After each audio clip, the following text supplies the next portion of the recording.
Bonjour à toutes et à tous, bienvenue dans Conseil de famille avec Christophe Biodou, qui est juriste à l'IDAF. Bonjour, Bonjour. Christophe. Avec vous, on aborde un sujet qui est délicat et qui connaît aujourd'hui voilà, un écho assez fort dans la société avec le confinement. C'est la violence du conjoint et les recours possibles pour la personne concernée. Aujourd'hui, on est confiné, on ne peut pas faire grand-chose et pourtant si. Alors oui, actuellement, la période de confinement que l'on rencontre enferme, sans jeu de mots, les conjoints ensemble dans des logements qui sont parfois petits, avec leurs enfants, et les violences qui existaient déjà, peut-être psychologiques, peuvent tourner à la violence physique. Et la difficulté, c'est que si on suit les règles du confinement à la lettre, on ne peut pas sortir, on peut pas fuir. Je pense que c'est faux. Une victime de violence est confrontée à une urgence qui lui autorise à quitter son domicile. Donc la première chose à faire, c'est d'essayer de fuir. Fuir chez un voisin, chez des amis, dans la famille. Et puis, il y a des numéros de téléphone, il y a des facilités. Le gouvernement a mis en place des choses, notamment très récemment. Tout Là. à fait. Il y a déjà plus ancien le 3919, Oui. qui a priori fonctionne encore, Mhm. peut-être un peu saturé, mais fonctionne. Un système de SMS aussi avec le 114.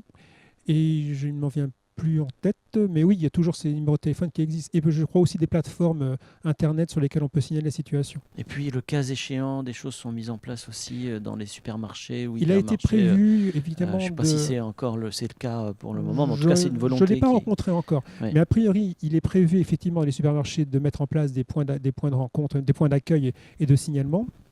Les pharmaciens sont sensibilisés également pour permettre de recevoir et d'entendre les victimes de violences. Et je dirais que tous les commerçants sont amenés à pouvoir être à l'écoute et signaler les violences dont ils sont témoins. Une personne violente, qu'est-ce qu'elle risque? Est-ce qu'on a une idée? C'est une question que je vous pose comme ça Alors, de but en blanc. une personne violente, en fait, elle risque la prison.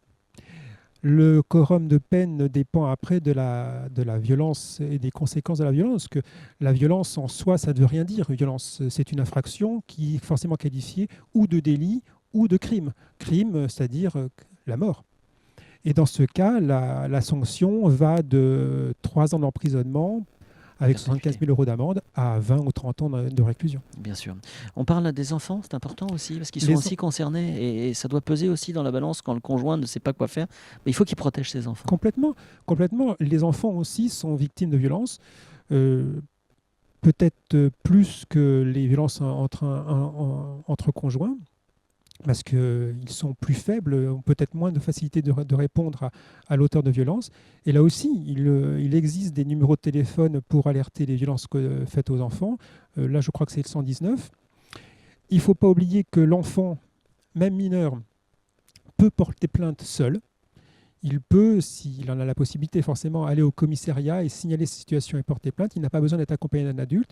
Et tout témoin de violence faite à un enfant, comme à un adulte d'ailleurs, doit aussi le signaler. Bien sûr, ça c'est important quand on est voisin et qu'on entend des choses. Tout à fait. On a un devoir moral.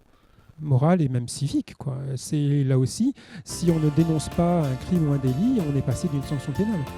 Merci Christophe Biodou, juriste à l'UDAF. Puis à demain pour une nouvelle chronique.